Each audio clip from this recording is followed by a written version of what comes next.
जी हाँ, नमस्ते, जय हिंद, वंदे मातरम सभी को। तो आप जानते हो कि हम लगातार आपके साथ में जुड़े हुए हैं। पीवाईक्यूज़ प्रीवियस ईयर क्वेश्चंस का डिस्कस करते हैं इसी चैनल के ऊपर।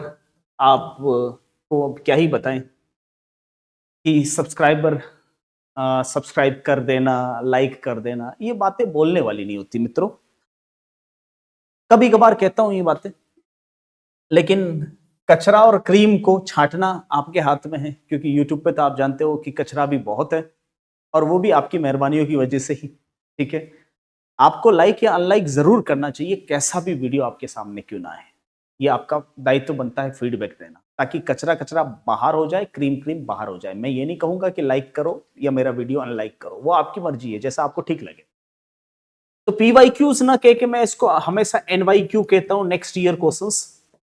जो प्रीवियस ईयर के क्वेश्चंस आ चुके हैं, उसी पे डिस्कस करना चाहेंगे। आज का सेशन स्टार्ट करते हैं। देखिए, सवाल को ढंग से पढ़िएगा। किस पुरा स्थल पर चित्रित शैलाश्रय प्राप्त हुए हैं? सवाल ढंग से पढ़िएगा। किस पुरा स्थल पर चित्रित शैलाश्रय प्राप्त हुए हैं? बैराठ, कालीबंगा, आहड़ या बनवाली?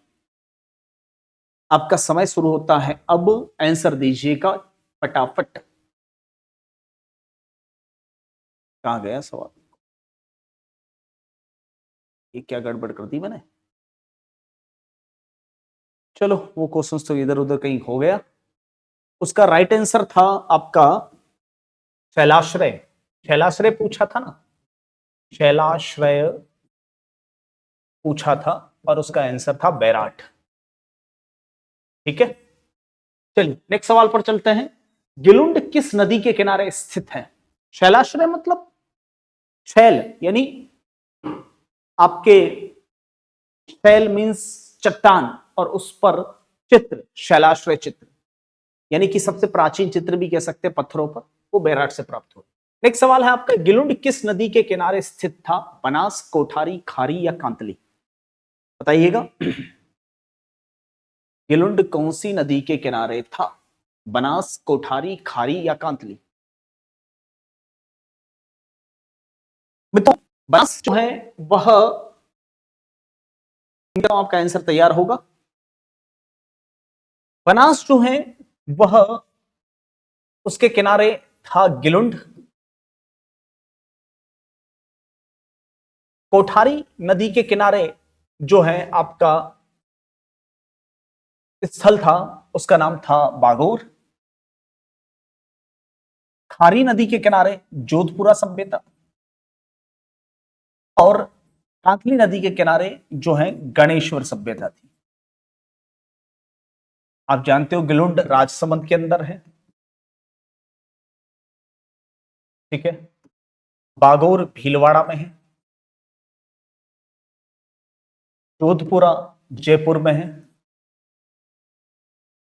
और गणेश्वर जो है वर्तमान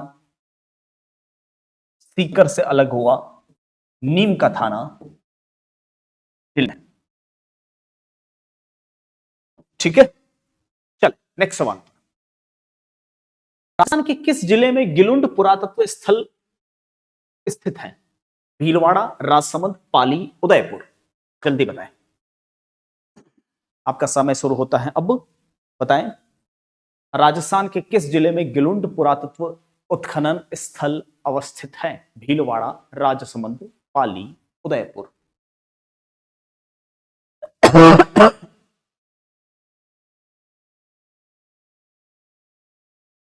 मौसम चेंज होने की वजह से थोड़ा तबीयत नासाज चल रही है, इसलिए वो एनर्जी नहीं लग पा रही है जो लगती है हमेशा। एनीवेज, आपसे पूछा है गिलुंड। गिलुंड अभी अभी मैं बता के लौटा हूं, राजस्थान के अंदर, राजसमंद जिले के अंदर है। देखिए, भीलवाड़ा के अंदर कुछ सभ्यता स्थल मैं आपको मॉडिफाई करके बता देता हूं। भीलवाड़ा के अंदर जो सभ्यता स्थल है, एक तो बागोर याद रखना, एक ओजियाना याद रखना, एक जहाजपुर याद रखना। बागोर मध्यपाषाण कालीन स्थल है, ओझियाना जो है वह ताम्रपाषाण कालीन स्थल है, आहड़ सभ्यता के समकालीन आहड़ सभ्यता का हिस्सा ओजियाना, और जहाजपुर जो है नवपाषाणकालीन स्थल है। ठीक है। बाघोर गिलुंड जो है वर्तमान राजसमंद के अंदर है, और ये गिलुंड जो है वह सभ्यता स्थल जो है वह आहड़ के समकालीन, यानी कि इसको आप ताम्र पाषाण काल से लगाकर आप इसको लोह युगीन सभ्यता तक डाल सकते हैं। इसके एविडेंस पाए गए हैं। जहां तक पाली का सवाल है, तो पाली में कुछ सभ्यता स्थल आपके सामने रख रहा हूं, याद रखिएगा। पाली में एक तो नाडुल्य या जिसे हम नाडोल कहते हैं, ये वर्तमान पाली के अंदर है। यह लोह युगीन सभ्यता स्थल है। ठीक है। उदयपुर के अंदर तो बहुत सारे सभ्यता स्थल हैं, जैसे कि जावर, यह वर्तमान सलूम्बर में डाला गया है। इसके अलावा मेनार, यह भी उदयपुर के अंदर है। इसके अलावा बालाथल, यह भी उदयपुर के अंदर है। जावर, यह भी उदयपुर के अंदर है। राम जी की खेड़ी, यह भी उदयपुर के अंदर है। इसके अलावा झाडोल, यह भी उदयपुर के अंदर है। ईसवाल, यह भी उदयपुर के अंदर है। ये कुछ सभ्यता स्थल जो कि उदयपुर से बिलोंग करते हैं। ठीक है। चले नेक्स्ट सवाल पर। मध्यमिका नगरी किस जिले में अवस्थित है? नागौर, जोधपुर, उदयपुर या चित्तौड़गढ़? आपका समय शुरू होता है, अब बताएं। मध्यमिका नगरी सभ्यता स्थल कौन से जिले में अवस्थित है? नागौर, जोधपुर, उदयपुर, चित्तौड़गढ़?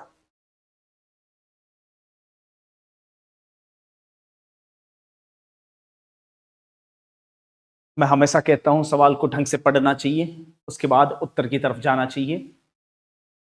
ये पूछा है मध्यमिका नगरी, यहां सीधा सीधा सा मतलब है नगरी से, और नगरी वर्तमान में कहा जाता है चित्तौड़ को। ठीक है साथियों। ये नगरी जो है वह, ध्यान देना, इसका सबसे प्राचीन जो उल्लेख आता है वह प्रयाग प्रशस्ति में आता है। प्रयाग प्रशस्ति अर्थात किसी की प्रशंसा में लिखा गया शिलालेख, और यह लिखा है महाराज समुद्रगुप्त के समय उन महासांधि विग्रहिक अर्थात विदेश मंत्री हरिशेन द्वारा। और इस प्रयाग प्रशस्ति में यह उल्लेख मिलता है कि गुप्त काल में राजस्थान में कुछ जनपद थे राजस्थान में गुप्त काल में,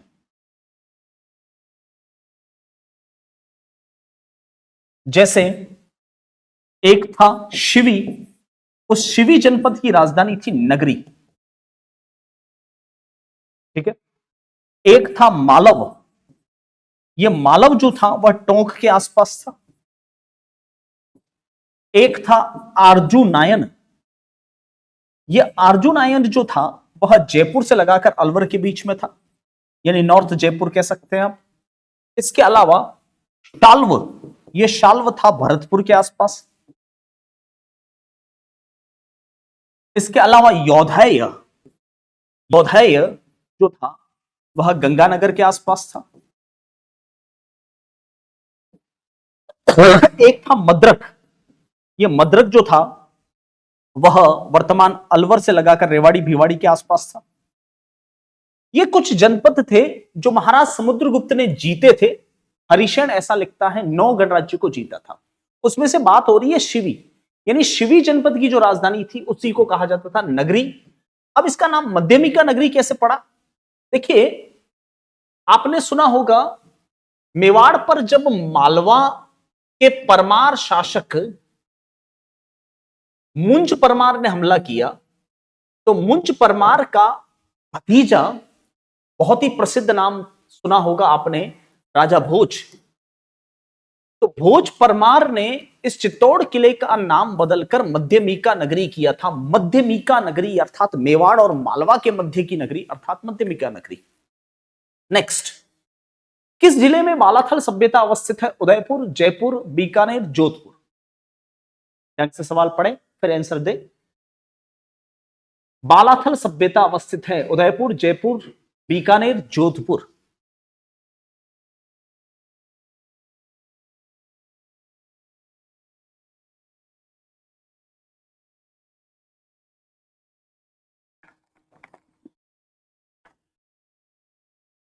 देखिए साथियों, बालाथल सभ्यता जो है वह आहड़ सभ्यता का पार्ट है और यह वर्तमान उदयपुर जिले के अंदर अवस्थित है। देखिए बात हो रही है आहड़ सभ्यता। आहड़ सभ्यता इसका केंद्र बिंदु था जो कि वर्तमान उदयपुर में था, और इसके आसपास लगभग अभी तक 12 स्थल खोजे जा चुके हैं। उस 12 स्थलों में बालाथल ये भी इसी आहड़ सभ्यता का स्थान था जो कि वर्तमान उदयपुर में है। इसके अलावा उदयपुर की ही बात हो रही है तो ईसवाल को डाल देता हूं। ईसवाल ये भी उदयपुर के अंदर है जो इसी सभ्यता का पार्ट था। यहां पर भारी मात्रा में टेराकोटा की मूर्तियां मिलती हैं। झाड़ोल भी जो है इसी सभ्यता का पार्ट था, उदयपुर के अंदर ही मौजूद है। इसके अलावा रामजी की खेड़ी ये भी आहड़ सभ्यता का ही हिस्सा था। इसके अलावा कपासन वर्तमान चित्तौड़ में यह भी आहड़ सभ्यता का ही पार्ट था। मिनार यह भी आहड़ सभ्यता का ही पार्ट था उदयपुर के अंदर। इसके अलावा जावर वर्तमान उदयपुर यह भी आहड़ सभ्यता का ही हिस्सा था, लेकिन अभी सलुम्बर में है जावर। ठीक है। इसके अलावा ओझियाना, भीलवाड़ा यह भी आहड़ सभ्यता का हिस्सा था। ये सारे के सारे स्थल आहड़ सभ्यता के पार्ट है, इसलिए इसको बनास संस्कृति या बनास घाटी सभ्यता भी कहा जाता है इसको। जयपुर में याद रखना एक तो जोधपुरा है, ठीक है, बीकानेर में सोंथी सभ्यता है और जोधपुर में मंडोर है। ये कुछ सभ्यता स्थल मैंने आपको ओरल बता दिए। नेक्स्ट, पुरातत्विक स्थल नदी में सही सुमेलित कौन सा नहीं है? जोधपुरा साबी, ओजियाना खारी, कालीबंगा घग्गर, बालाथल कांतली। यस, आपका समय शुरू होता है अब। पुरातत्विक स्थल नदी में सुमेलित कौन सा नहीं है? जोधपुरा साबी। इससे पहले जोधपुरा को शायद मैंने खारी बता दिया था। यस,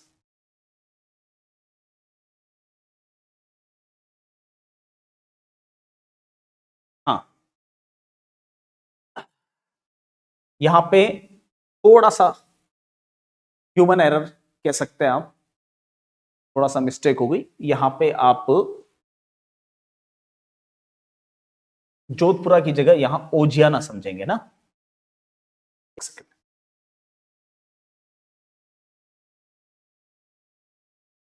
हाँ, थोड़ा सा अंदाजा लग जाता है कि कहीं ना कहीं ह्यूमन एरर हो ही जाता है।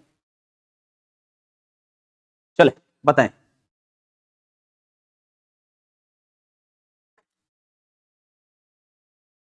ये नेचुरली कभी हो कभार हो जाता है। देखिए नहीं पूछ रहा है, ढंग से ध्यान देना। जोधपुरा साबी नदी के किनारे बिल्कुल परफेक्ट है, ठीक है। जोधपुरा कहां है? जयपुर के अंदर। जोधपुरा जोधपुर में मत समझना, जयपुर में है। ओजियाना खारी नदी के किनारे बिल्कुल भीलवाड़ा में है, ठीक है। कालीबंगा घग्गर नदी के किनारे बिल्कुल हनुमानगढ़ के अंदर है, लेकिन बालाथल उदयपुर के अंदर है और ये बेडच के किनारे है। कांतली नदी के किनारे है गणेश्वर, जो कि नीमका थाना के अंदर है, ठीक है। कांतली या काटली नदी कह सकते हैं इसको। ध्यान देना साथियों, इसमें से ये वाला जो स्थल है वह ताम्र पाषाणकालीन स्थल है जोधपुरा। ओजियाना जो है वह लोह या वैदिक कालीन स्थल है, ठीक है। Kalibanga Indus valley civilisation Sindhu घाटी सभ्यता का हिस्सा है, यानी कांस्य युगीन स्थल है। और Balathal same as it is IVC का स्थल कांस्य युगीन स्थल है, जो कि उदयपुर के वल्लभ नगर तहसील के अंदर मौजूद है। खैर, नेक्स्ट सवाल पर चलते हैं। निम्नलिखित में से कौन सा आहड़ बनास संस्कृति, देखो मैंने जो आइडेंटिफाई किया था वैसे ही कुछ सवाल है सामने। निम्नलिखित में से कौन सा आहड़ बनास संस्कृति का पुरातात्विक स्थल है जो राजस्थान के उदयपुर जिले के अंदर वल्लभनगर में मौजूद है, जिसे बनास संस्कृति का पार्ट कहा जाता है, आहड़ संस्कृति का पार्ट कहा जाता है, जो मैंने स्टार्ट में ही बताई थी आपको। बदर, बख्तपुरा, अकबरपुर, बालाथल, अभी अभी बता ही चुका हूं, ज्यादा डिस्कस करने की आवश्यकता नहीं है। बालाथल जो सभ्यता स्थल है, वहां से हमें बनास बेड़च संस्कृति के प्रमाण मिलते हैं। और ये बनास बेड़च संस्कृति को हम आहड़ संस्कृति भी कह सकते हैं या आहड़ सभ्यता भी कह सकते हैं। और यह सभ्यता स्थल जो है वह ताम्रपाषाण काल से लगाकर वैदिक कालीन मौजूद है। यहां पर त्रिस्तरीय सभ्यता स्थल प्राप्त होता है। साथ ही साथ बालाथल की और बात करूं तो यहां पर गीली मिट्टी के कपड़े के प्रमाण मिले हैं। यह विशेष तौर से याद रखना, कपड़े के प्रमाण यहीं से प्राप्त हुए हैं। ठीक है, नेक्स्ट सवाल पर चलते हैं साथियों। कालीबंगा प्रथम नाम से कौन सी सभ्यता को जाना जाता है? बालाथल, बेराट, आहड़ या सौंथी? हाँ जी, कालीबंगा प्रथम नाम से कौन सी सभ्यता पहचानी जाती है? कालीबंगा प्रथम, बालाथल, बेराट, आहड़, सौंथी। चलिए, उम्मीद करता हूं आपका आंसर तैयार होगा, रेडी होगा। बालाथल बार बार बता रहा हूं, वर्तमान उदयपुर जिले के अंदर है। बेराट वर्तमान जो है कोटपुतली, बहरोड जिले में है, जो पहले जयपुर का पार्ट हुआ करता था। एंड आहड़ जो है वर्तमान उदयपुर जिला हेडक्वार्टर के अंदर है। और सौंथी वर्तमान बीकानेर में है। देखिए, सौंथी इसका राइट आंसर है। इसको कालीबंगा प्रथम कहा जाता है। प्रोफेसर ब्रिजवासी लाल साहब ने इस पर रिसर्च किया था। देखिए साथियों, कहने का मतलब यह है कि कालीबंगा को 3 पार्ट में डिवाइड किया गया है। सौंथी, बीकानेर, कालीबंगा और पीलीबंगा। और पीलीबंगा के बाद में Lodrava. Archaeological survey of India ASI ने इसको इस तरह से आइडेंटिफाई किया है। यहां पर पहले कालीबंगा बसा हुआ था, इसलिए इसको कालीबंगा प्रथम कहा जाता है। यानी कालीबंगा के निवासी पहले यहां बसे हुए थे और उसके बाद में वे कालीबंगा में आए। यानी कि यहां पर कालीबंगा के डेवलपमेंट का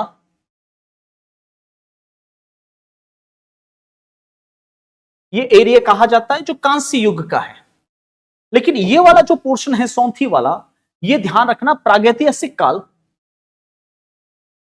जिससे हम मूल रूप से आप नवपाषाण काल क्षेत्र कह सकते हैं, उस समय का है।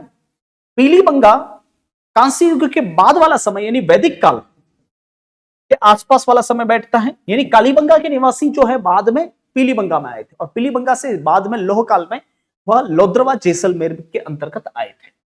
ठीक है, अगले सवाल पर चलते हैं। नेक्स्ट सवाल, राजस्थान के किस जिले में पुरातात्विक स्थल बागोर कस्बा अवस्थित है? सीकर, नागौर, अलवर या भीलवाड़ा?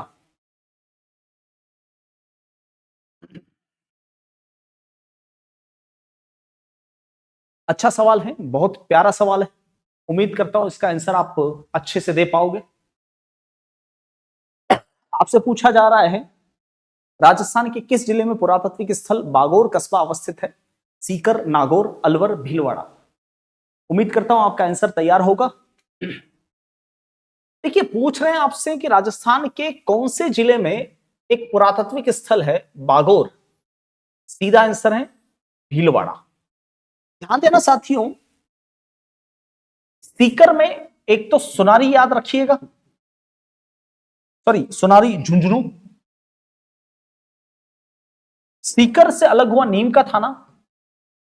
यहां विशेष तौर से याद रखना, आपका नीम का थाना के अंदर जो है वह गणेश्वर सभ्यता अवस्थित है। इसके अलावा नागौर से कुछ सभ्यता स्थल याद रखना, जैसे जायल, डीडवाना। हालांकि डीडवाना तो अभी वर्तमान में एक नया जिला घोषित हो चुका है। आपको नहीं लगता है कि गहलोत साहब और भजनलाल जी ने मिलकर आपके बहुत सारे भजन गा लिए हैं, बार बार ये जिले चेंज करवा के? जायल और डीडवाना याद रखिएगा। इसके अलावा तिपटिया और कुराड़ा, ये सभ्यता स्थल कहां है? नागौर में। अलवर में मुझे अभी तक कोई स्थल नजर ढंग से नहीं आ रहा है। भीलवाड़ा में जहाजपुर, इसके अलावा बागोर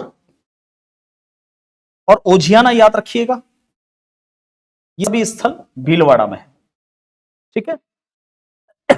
अब इनका कालक्रम के हिसाब से देखा जाए तो गणेश्वर जो है वह ताम्र पाषाणकालीन स्थल है, याद रखना। जायल डीडवाना जो है पूरा पाषाणकालीन स्थल है, याद रखना।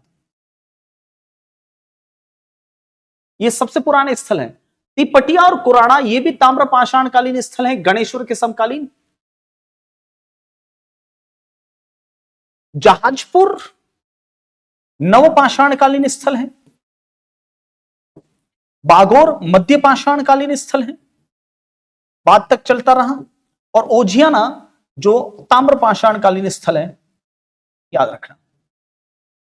एक विशेष बात बता दूं बागोर के बारे में, ये कोठारी नदी के किनारे हैं, लेकिन इतना मैं महत्वपूर्ण नहीं मानता इस चीज को। इसके अलावा प्रोफेसर वीरेंद्रनाथ मिश्र साहब ने इस पर रिसर्च किया था सबसे पहले, ये भी इतना इंपॉर्टेंट नहीं मानता। एक चीज सबसे ज्यादा इंपॉर्टेंट है जो आपको याद रखनी चाहिए बागोर के बारे में, वो है कि विश्व में सबसे प्राचीनतम पशुपालन के साक्ष्य मिले हैं, पशुपालन के प्रमाण मिले हैं बागोर से, ये याद रखना। पूरे विश्व में अगर पशुपालन की बात की जाएगी तो बागोर का नाम सामने आएगा। खैर, अगले सवाल पर बढ़ते हैं। प्राचीन उत्खनन स्थल नगर राजस्थान के किस जिले में अवस्थित है? ध्यान से सवाल पढ़ना, नगर कौन से जिले में अवस्थित है? सीकर, अलवर, टोंक, पाली? हाँ जी, शुरू हो जाइए।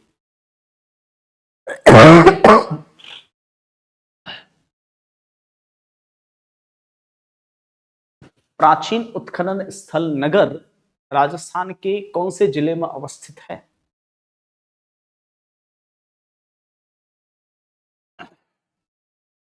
उम्मीद करता हूं आपका आंसर रेडी होगा। देखिए, पूछ रहा है नगर, नगरी नहीं पूछ रहा है। नगर वर्तमान टोंक में है। ये सिमिलर नाम आपको परेशान कर सकते हैं। नगरी, जिसे मध्यमिका नगरी भी कहा जाता है, ये शिवी जनपद की राजधानी थी, गुप्तकालीन स्थल है, जिसे वर्तमान में मेवाड़ कहा जाता है, मेवाड़ का केंद्र था। यह आपका चित्तौड़ में है, वर्तमान चित्तौड़ को ही नगरी कहा जाता था। और नगर जो है वह टोंक में है, याद रखना। ये सिमिलर नाम परेशान करते हैं। ऐसे के ऐसे सिमिलर नाम सिंधु घाटी सभ्यता में भी दो देखने को मिलते हैं, जैसे कि एक है मांडा, जो कि जम्मू एंड कश्मीर के अंदर है, सिंधु घाटी सभ्यता का प्रमुख स्थल है। एक है मांडी, ये मांडी कंफ्यूज मत होना, ये यूपी में है, जो कि सिंधु घाटी सभ्यता का स्थल है। जहां तक सीकर का सवाल है, सीकर में नीम का थाना के अंदर मैं बार बार बता रहा हूं गणेश्वर सभ्यता है। अलवर में कोई सभ्यता स्थल का नाम सामने नहीं आता, और पाली में नाडोल, याद रखिएगा। ठीक है, नेक्स्ट सवाल पर चलते हैं। कौन सा युग्म पुरास्थल संबंधित जिला से सुमेलित नहीं है? सोनारी झुंझुनू, गिलुंड राजसमंद, ओजियाना चित्तौड़गढ़, जोधपुरा जयपुर? कौन सा सुमेलित नहीं है यहां से? सोनारी झुंझुनू, गिलुंड राजसमंद, ओजियाना चित्तौड़गढ़, जोधपुरा जयपुर? हाँ जी, बताएं।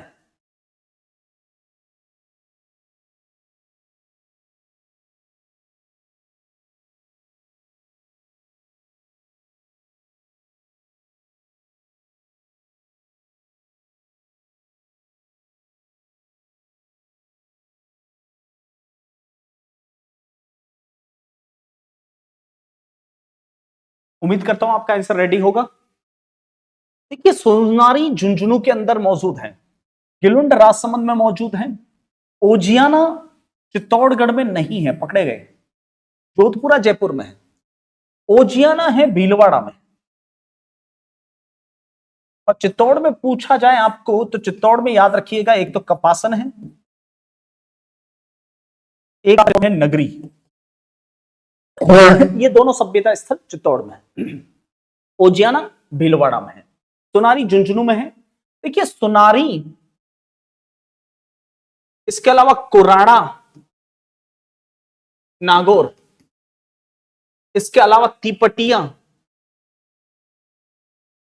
नागौर, इसके अलावा गणेश्वर, नीम का थाना, इसके अलावा आपका खेतड़ी, झुंझुनू, ये सारे के सारे स्थल ताम्र पाषाण कालीन है, याद रखना। और इन सारे स्थलों को पुरातत्व विभाग ने ढूंढाड़ कल्चर कहा है, ढूंढाड़ कल्चर। जैसे आहड़ के आसपास वाले इलाकों को बनास कल्चर कहा है, वैसे इनको ढूंढाड़ कल्चर कहा है। ठीक है, चले नेक्स्ट सवाल पर। राजस्थान की किस सभ्यता को ताम्र संचयी संस्कृति नाम से जाना जाता है? ताम्र संचयी संस्कृति नाम से किसे जाना जाता है? गणेश्वर, बागोर, आहड़ या गिलुंड?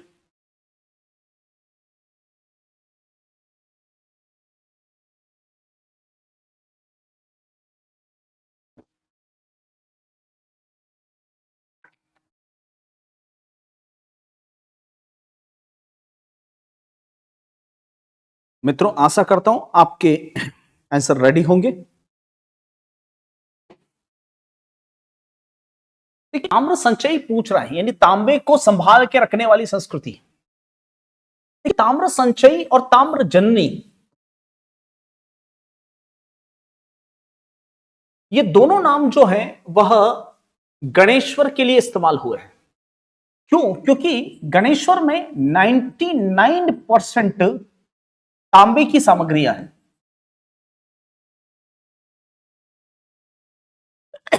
घरेलू सारी चीजें, जैसे लोटे, कटोरे, थालियां, पराते, इसके अलावा तीर, बाणाग्र। बाणाग्र मतलब समझते हो? वो बाण रखने का जो तुणीर होता है ना, उसको बाणाग्र बोलते हैं, तीर, बाणाग्र। इसके अलावा धनुष, चाकू, छुर्रे, सब कुछ तांबे का। स्पेशली मछली पकड़ने का कांटा, मतलब साफ है। वहां ये कांतली नदी के किनारे था, और कांतली उस समय नित्यवाहिनी नदी थी, इसलिए तो मछली पकड़ते थे, मछली खाने के लिए, एक्वेरियम में रखने के लिए तो पकड़ने नहीं थे। ठीक है, साथ ही साथ एक बात विशेष तौर से और याद रखना, जो विशेष रूप से मैं बता दूं, जो आपको किसी प्लेटफॉर्म पर सुनने को नहीं मिलेगी। गणेश्वर के बाद में सबसे ज्यादा तांबे की सामग्री कुराड़ा से प्राप्त हुई है, कुराड़ा, और उसके बाद जोधपुरा से। यानी ये तीनों सभ्यता स्थल आपस में कनेक्टेड है, कुराड़ा नागौर में और जोधपुरा जयपुर में। सबसे ज्यादा तांबे की सामग्री गणेश्वर से, उससे थोड़ी कम कुराड़ा से, उससे थोड़ी कम जोधपुरा से। ठीक है, बागोर भीलवाड़ा में है, अच्छी तरह से जानते हो, बता ही चुका हूं मैं आपको। आहड़ उदयपुर के अंदर है, और गिलुंड राजसमंद के अंदर है। चले अगले सवाल की तरफ। प्राचीन गणेश्वर सभ्यता के अवशेष कहां से प्राप्त हुए हैं? नीम का थाना, Sriganganagar, Palsana, rings? It's good questions for all competition exams. Now your turn. पता है आंसर?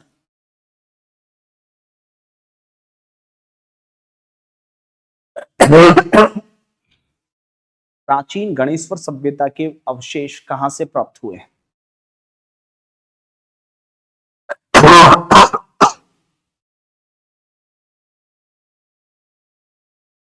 देखिए गणेश्वर सभ्यता पूछ रहे हैं, यानी कि आपको ताम्र संचयी संस्कृति, ताम्र पाषाण कालीन संस्कृति पूछा जा रहा है। और ये ताम्र पाषाण कालीन संस्कृति मैं बार बार कह रहा हूं, नीम का थाना गणेश्वर, इसके अलावा अभी अभी बताया कुराड़ा, जोधपुरा, सुनारी, खेतड़ी, तीपटिया, ये सारे आपस में कनेक्टेड स्थल हैं। इसी को सबको ताम्र पाषाण कालीन संस्कृति कहा जाता है। और ये सारे ढूंढ नदी क्षेत्र का हिस्सा होने के कारण इसको ढूंढाड़ कल्चर कहा जाता है। श्री गंगानगर के अंदर याद रखना, यहां पर पहले श्री गंगानगर का ही पार्ट हुआ करता था, हनुमानगढ़ अलग हो गया, तो वहां से कालीबंगा सभ्यता की स्टार्टिंग होती है। पलसाना, रिंगस अपने आप में कोई जिला है नहीं। निम्नलिखित में से किस नदी के किनारे स्थित गणेश्वर में ताम्र युगीन संस्कृति के अवशेष पाए गए हैं? यानी पूछा जा रहा है आपको कि गणेश्वर कौन सी नदी के किनारे?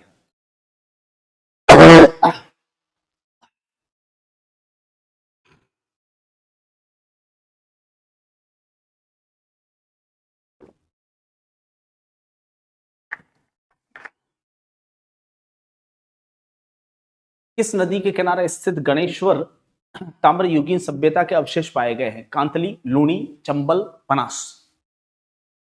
बार बार बता रहा हूं मैं आपको, गणेश्वर सभ्यता कांतली नदी के किनारे थी।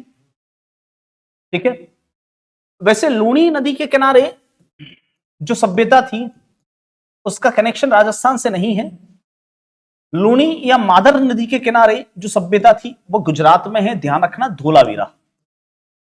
सिंधु घाटी सभ्यता का एक महत्वपूर्ण स्थल है।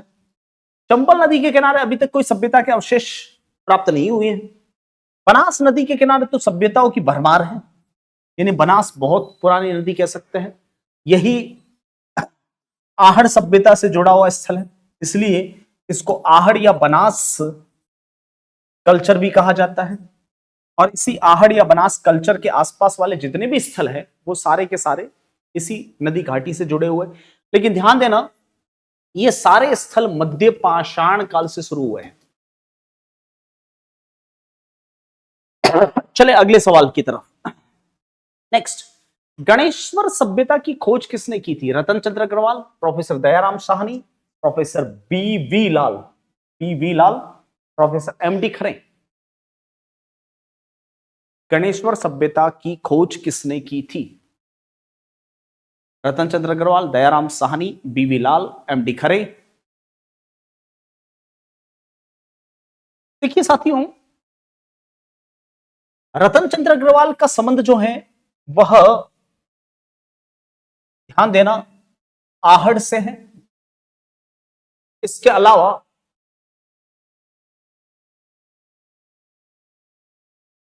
गणेश्वर से है। ठीक है, दयाराम साहनी का जो संबंध है वह बेराट से है। और भारत की एक बहुत महत्वपूर्ण सभ्यता स्थल हड़प्पा से है। बीवी लाल साहब का संबंध जो है आपका कालीबंगा से है, सौंथी से है। एमडी खरे का संबंध कालीबंगा से है। तो ये जितने भी सभ्यता के जो आर्कियोलॉजिस्ट है, पुरातत्व विज्ञानी,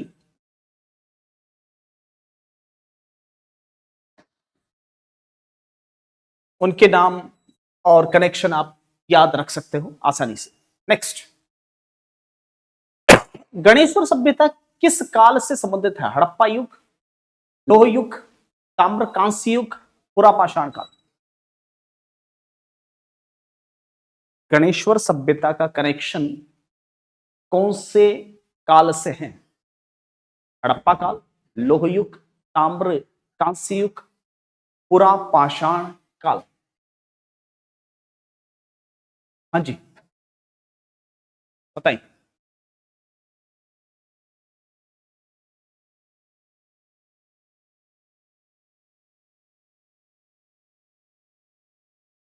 मित्रों थोड़ा सा मैं कालक्रम डिवाइडेशन करके बता देता हूं, क्योंकि इस कालक्रम से रिलेटेड आप काफी कंफ्यूज होते हो। सबसे पहले सबसे प्राचीन पूरा पाषाण काल आता है।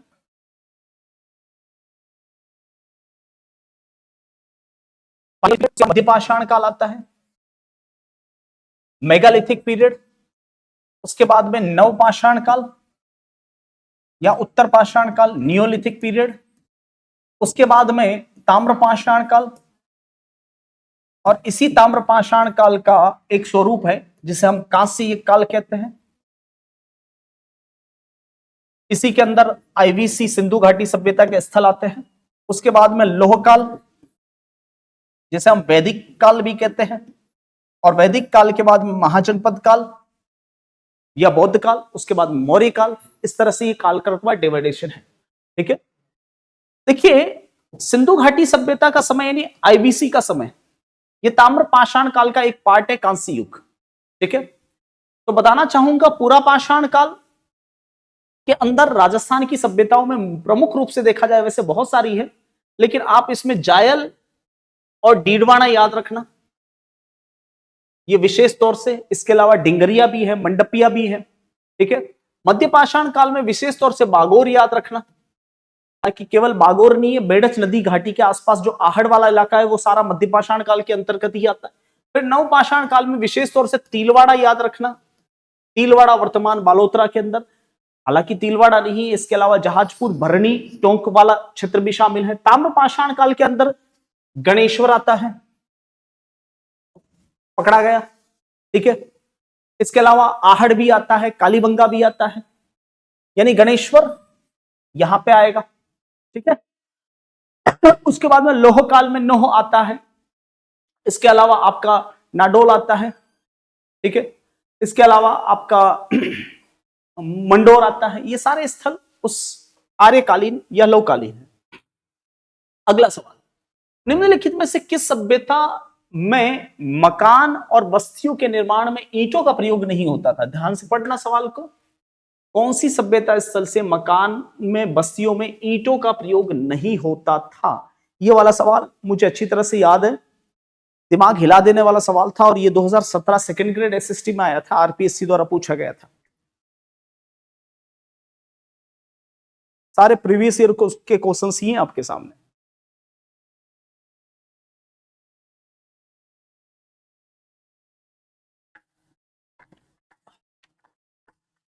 मित्रों उम्मीद करता हूं आपने आंसर तैयार कर लिया होगा। देखिए इसका राइट आंसर है आहड़। बता देना चाहूंगा, आहड़ के निवासी पत्थरों की सीपों को आपस में जोड़ के मकान बनाते थे।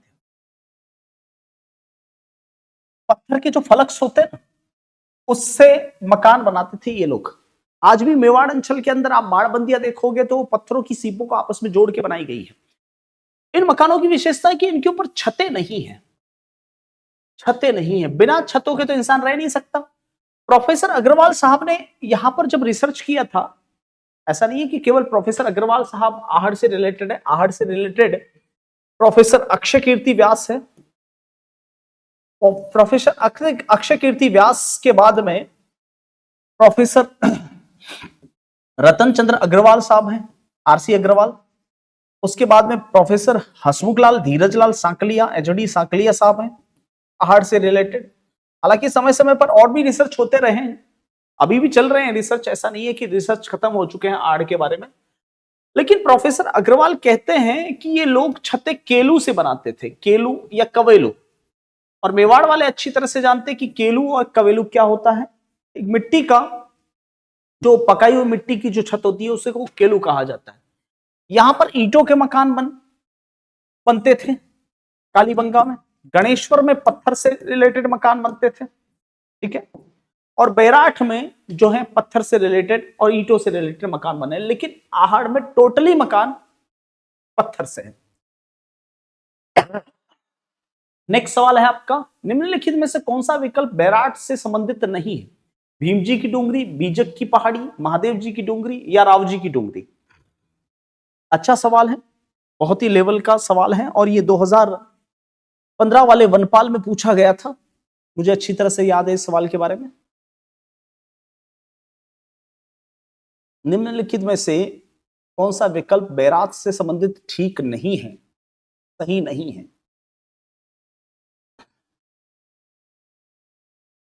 भीम जी, बीजक, महादेव जी या राव जी? देखिए, इसमें ये वाला आंसर सही नहीं है क्योंकि नहीं पूछ रहा है ना, तो बता देना चाहूंगा बैराट से 5 डुंगरियां, डुंगरियां मतलब छोटी छोटी पहाड़ियां प्राप्त हुई। एक बीजक की डोंगरी, एक महादेव जी की डोंगरी, एक गणेश जी की डोंगरी, एक भीम जी की डोंगरी और एक सीता जी की डोंगरी। ये पांचों डोंगरियां याद रखना जो कि गणेश्वर से रिलेटेड है, यानी कि इसमें भीम जी है, बीजक है, महादेव जी है, राव जी नहीं है। हाँ, इसमें मोती डोंगरी मत समझ लेना, मोती डोंगरी अलग है, मोती डोंगरी जयपुर में। ठीक है, चले अगले सवाल पर। थोड़ी तबीयत नासाज है इसलिए इस सेशन का ये आखिरी सवाल रखते हैं।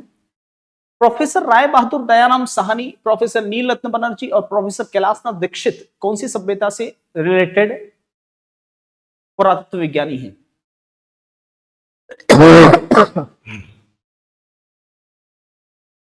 आहड़, बेराट, गिलुंड, बागोर। प्रोफेसर दयाराम साहनी, प्रोफेसर नील रत्न बनर्जी, प्रोफेसर कैलाशनाथ दीक्षित।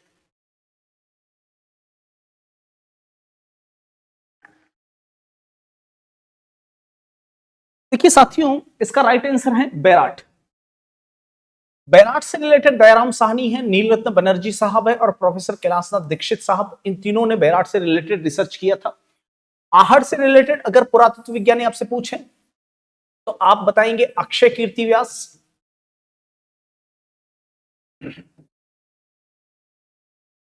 ठीक है, इसके अलावा professor Ratan Chandra Agrawal and professor Hasmukhlal Dhirajlal Sankalia, ये आहड़ से रिलेटेड। बागोर में एक पुरातत्व विज्ञानी याद रखना है आपको, इधर बीवी लाल याद रखना है और बागोर में आपको प्रोफेसर वीएन मिश्रा याद रखना है। ठीक है, और यहां पे गिलुंड में लाल साहब याद रखना है। नेक्स्ट, चलो एक सवाल ले ही लेते हैं, लगे हाथों। बीजक की पहाड़ी मौर्यकालीन स्तूप चैत्य का एक खंडर है जिसका निर्माण बारी बारी से लकड़ी के 26 खंभों तथा ईंट के चूने के पत्थर के प्लास्टर से प्राप्त हुए पैनलों से हुआ है। ये कहां स्थित है? बीजक की पहाड़ी मौर्यकालीन एक स्तूप का खंडर है, बताइए। बीजक की पहाड़ी जो है वह मौर्यकालीन बौद्ध काल से रिलेटेड एक स्तूप का खंडर है जो लकड़ी के 26 स्तंभों तथा ईंट के चूने के पत्थर के प्लास्टर से पैनलों का प्रयोग करके बनाया गया है। राइट आंसर है इसका बीजक की पहाड़ी, बैराट। अभी अभी बताया मैं आपको। तिलवाड़ा बाड़मेर में है, याद रखना, लेकिन गहलोत साहब की मेहरबानी से बालोतरा है। ओजियाना भीलवाड़ा में है और सौंथी बीकानेर में है। चलो एक आखिरी और ले ही लेते हैं सवाल, ये तो बार बार सामने आ ही रहा है। बैराट विराटनगर का प्रथम उत्खनन किसके नेतृत्व में किया गया? दयाराम साहनी के नेतृत्व में।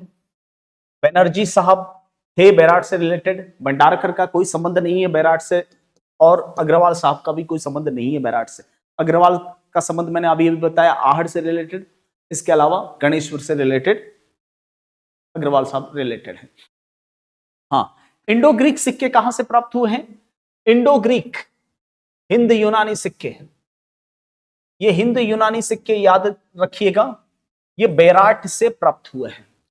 चलिए इस सेशन को मैं यही विराम दे देता हूं। अभी के लिए आपसे मैं विदा लेना चाहूंगा। कैसा लगा सेशन जरूर फीडबैक दीजिएगा, बार बार कहने की आवश्यकता नहीं होती, अच्छे और बुरे की व्याख्या करना आना चाहिए आपको। तो टाटा बाय बाय, कमेंट में जरूर लिखिएगा क्लास कैसी लगी।